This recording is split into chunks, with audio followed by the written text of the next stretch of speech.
Bonsoir. Ce soir, c'est Mamie qui raconte l'histoire du vol des bisous. Avant de partir, maman m'a promis qu'elle cacherait des bisous sous mon oreiller.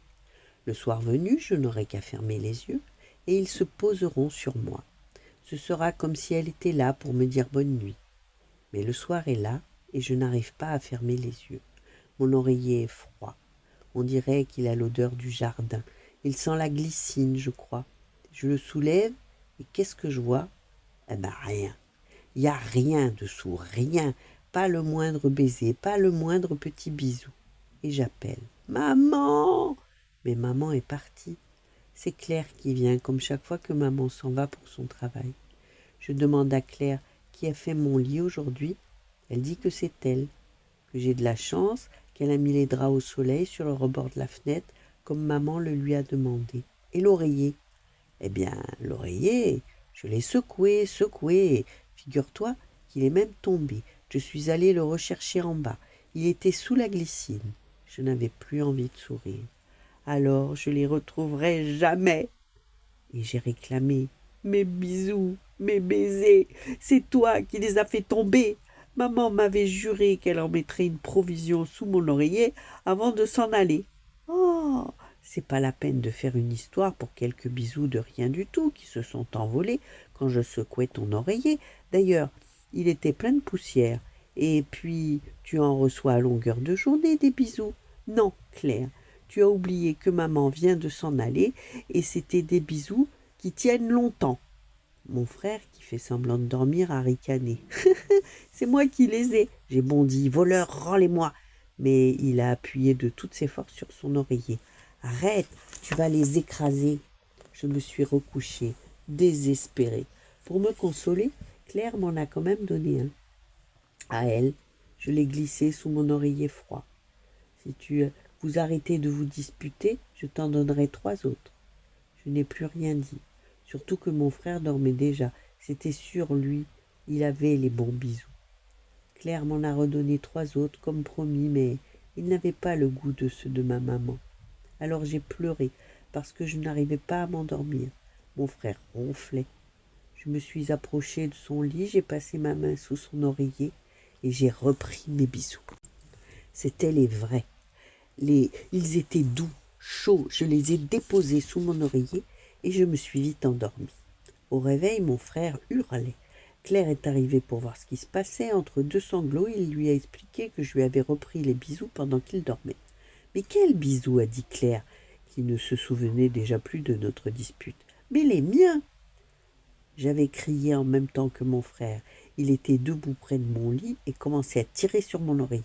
« Voyons, dit Claire, combien y en a-t-il » J'ai compté tout haut.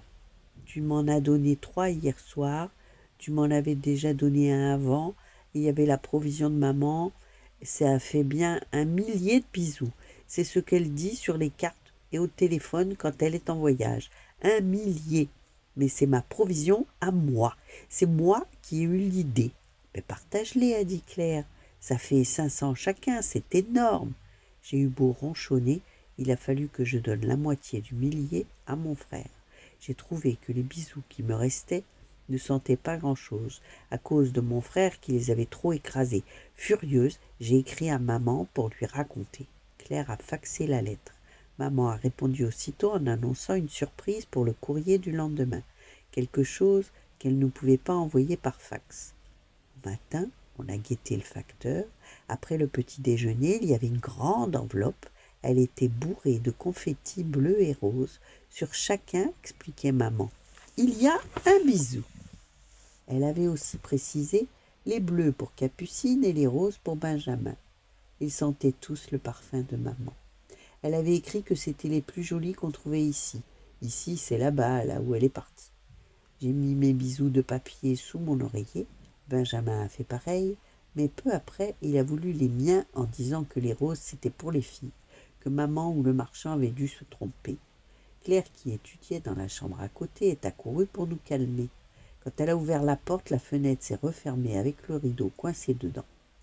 Dans le courant d'air, nos bisous se sont mélangés. « C'est très bien ainsi, a-t-elle dit. Vous allez en prendre autant chacun. » Elle a compté nos bisous. Cela a pris beaucoup de temps, mais on ne voulait pas qu'elle s'arrête. On en avait 250 bleus et autant de roses, mais il y en avait un qui n'avait pas été compté. Un qu'on retrouvera le lendemain sous la glycine, un bleu. Benjamin disait que c'était pour lui. Coupons-le en deux, cria Claire, qui en avait assez de notre guerre des bisous. Couper un baiser de maman? Jamais. La bataille a repris. À ce moment-là, on a entendu la sonnette. 3 petits coups et un grand. C'est le signal de papa. On s'est jeté dans ses bras. Il n'était pas rasé, ça piquait comme un rosier, mais c'était tout de même meilleur que des bisous de papier. Surtout que les bisous de papa sont rares. Il n'habite pas avec nous. Il est toujours en voyage. Tu ne travailles pas, papa?